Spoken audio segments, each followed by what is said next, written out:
Hello everybody, it's Zashin of Zashin Zone, and welcome back to my reality. The video yesterday that I uploaded has been flagged by Fox. I'm in the process of saying no, I didn't break fair use, and getting an answer back from them. I'll let you know when that video has been released for viewing. But let's talk about some things I've seen on the news here lately. And last Friday, at the very end of Tucker Carlson's show, we had a young lady who quite literally got marked down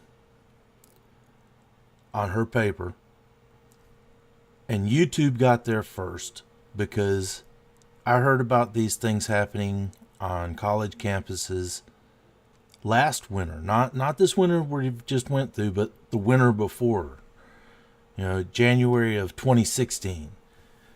But now, at the end of Tucker Carlson's, we had this: mankind is wrongthink. You cannot use mankind in your term paper because mankind has the word man in it. And that is not general neutral. Well, yes, it is, because mankind stands for humankind, not mankind and womankind, but mankind is human, all of humanity. And they go into this in several places. There's no garbage man, there's a sanitary worker. There's no policeman, there's police personnel.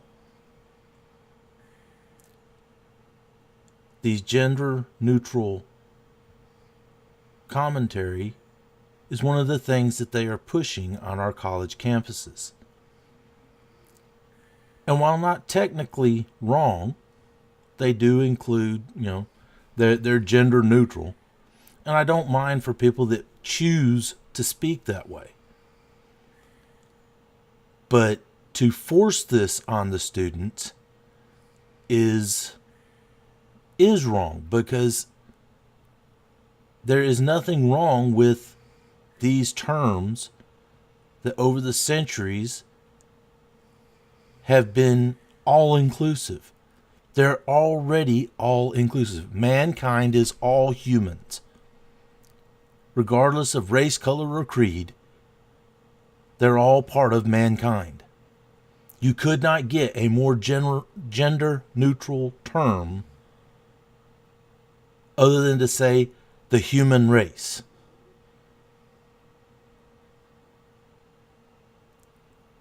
But social justice is going to make our students dance around these nitpick terms. And this young lady got marked down on her work because she made the mistake of using that word, mankind. There's a lot of things going on in our society that are not being covered by mainstream news until after it's already epidemic. They're not watching what's happening and reporting on the things that we see here on YouTube. They're reporting on what finally gets up in their face. Let's move on to something that a little more about today. Today, Susan Rice apparently was caught with her hand in the cookie jar.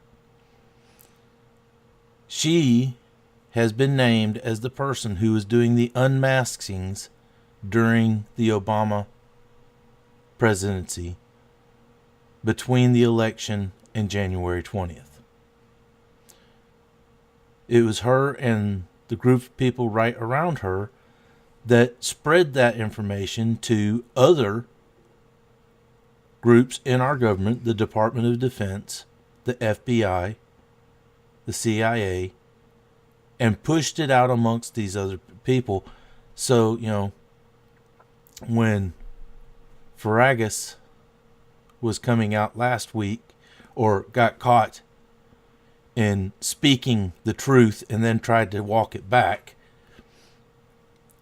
now we find out who the official that had the authority to do the unmasking was, and that was Susan Rice.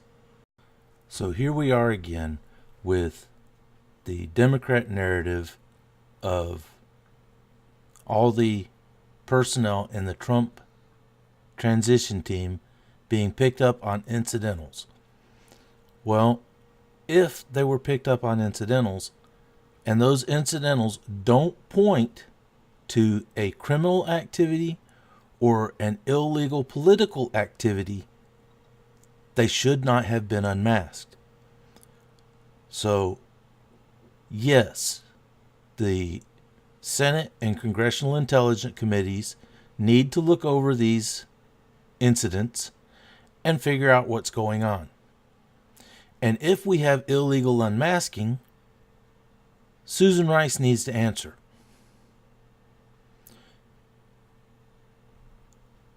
President Trump needs to rescind the executive order that allowed for the pushing out of all this information, so that they compartmentalize information back like it was before the change on January 18th.